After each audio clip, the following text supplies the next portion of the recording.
যাই হোক, আমি পুরো বাঁকুড়াটা ডিএমএসপি এখানে আছেন এবং অরূপ চক্রবর্তী সদ্য নির্বাচিত সেও আছেন এবং বিষ্ণুপুর জেলার সভাপতি আমার সাথে বিক্রমজিৎ আছে আমাদের, এবং তাছাড়াও আমার সাথে অরূপ খান, আমার সাথে অলোক, আমার সাথে অলকা থেকে শুরু করে অনেকেই আছেন, ইন্দাস থেকে শুরু করে। আমি বাকি রিলিফও অন্যান্য জায়গায় মলয় এখানে কাজ করছে, মলয়, নরেন, অরূপ চক্রবর্তী সবাই মিলে এবং ডিএমএসপি উদ্যোগ নিয়ে করেছেন। বাকিটা আমি ওদের দেখে দিতে বলবো। যেখানে রাস্তা খারাপ হয়েছে রাস্তাগুলো আমাদের লিস্ট পাঠাবে।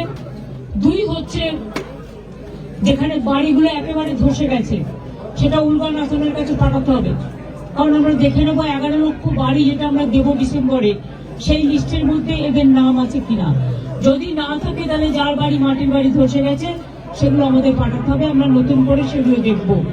বাদ বাকি রিলিফ জিয়ার সবই চলবে যতক্ষণ পর্যন্ত তারা স্বাভাবিক জীবনযাত্রায় ফিরে না আসছে। সরকারের দিক থেকে যেন কোনো ঔদাসীন্য না হয়, মানে কোনো অবহেলা না হয়। আমি বিশেষ করে এখনো আমার খারাপ লাগছে, আমি ব্যারেজটা দেখতে গিয়েছিলাম, আমি দুর্গাপুর ব্যারেজের কাছে দেখছি বিদেশি জলের স্রোত এখনো বইছে, আরো কাকে কাকে ডোবাবে আমি জানি না। আবার 48 ঘন্টা আমি তো ঝড় জল মাথায় নিয়ে এসছি, আমি পুরো ভিজেও গেছি। এত ঝড় রাস্তায়, এত আকাশ অন্ধকার করে এসছে, আকাশের মুখ পুরো গম্ভীর, এবং এই 2-3 দিন আরো বৃষ্টি হবে। তার মধ্যেও যদি তারা তাদের জল আবার ছাড়ে তাহলে যে অঞ্চলগুলোতে জল নামতে শুরু করেছিল সেগুলো আবার বাড়তেও পারে। আমি সবাইকে বলবো বিপদ আসার আগে সরিয়ে নেওয়ার জন্য এবং ইমিডিয়েট রিলিফ সেন্টারগুলো খুঁজে রাখার জন্য, যাতে মানুষ বিপদে না পড়ে। আপনাদের সাংবাদিকদেরও অনেক ধন্যবাদ, আপনারাও সম্পূর্ণভাবে সহযোগিতা করেছেন। এইটুকু পর্যন্ত আমাদের প্রশাসন রিলিফ দিচ্ছে, আমাদের পুলিশও দিচ্ছেন, এবং আমরাও আমাদের দলের তরফ থেকে যতটা পারছি আমরা মানুষের কাছে চেষ্টা করছি।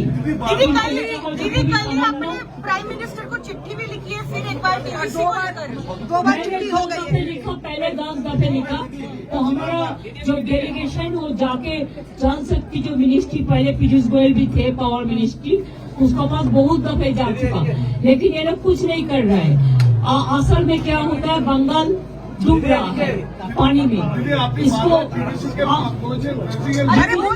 के लिए डीवीसी कुछ काम नहीं करता, डीवीसी बेजिंग नहीं करता।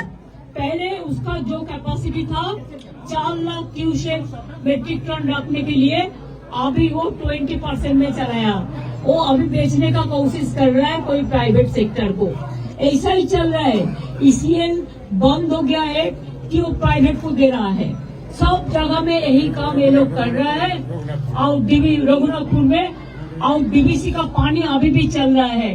मेरे को अंदाज में नहीं आता कि प्राइम मिनिस्टर जो जल शक्ति मिनिस्टर को लेटर दिया था, उन्होंने एक रिप्लाई दिया, लेकिन उन्होंने ये तो नहीं लिखा कि जल उधर से छोड़ता है पॉलिसी करके। उसको प्लानिंग जो कमेटी है उसमें हमारा मेंबर नहीं है, लेकिन हमारा सीआर है। इसका प्रोटेस्ट में हमारा जो पावर सेक्रेटरी था रिजाइन कर दिया डीवीसी से, हमारा जो चीफ इंजीनियर था रिजाइन कर दिया। हमने फिर कहने चाहूंगी कि देखिए, ऐसा मत कीजिए, देश में जनता को जिंदगी जा सकता है। पॉलिटिकली आपका जितना हो आप हमारा साथ फाइट करो, हमारा कोई एतराज नहीं है, लेकिन ऐसा काम नहीं करो कि पानी छोड़ के जानबूझ के आप जनता को जिंदगी ले लो, उसको करवाड़ी ले लो, उसको किसान का गांव खेती ले लो। ये हम नहीं चाहते, এটা খুব দুঃখের। আমরা কৃষকদের সাহায্য করব, জল মিটে যাওয়ার পরে আজকে অলরেডি রিভিউ মিটিং এ বলা হয়েছে, এবং আমাদের ক্রপ ইন্স্যুরেন্স স্কিম আছে, গভর্নমেন্ট পুরো টাকাটাই দেয়। আমরা রাস্তাগুলো সার্ভে করতে বলেছি, গ্রামীণ রাস্তা, এছাড়াও জল, পানীয় জল সরবরাহ থেকে শুরু করে জিআর যেটা বন্যা হলে রিলিফ চলে সবই চলবে। তার মধ্যে যেখানে মানুষ বানভাসী সেখানে অনেকগুলো কিচেনও চলছে। সংসদীয় প্রতিনিধি দল এসেছে।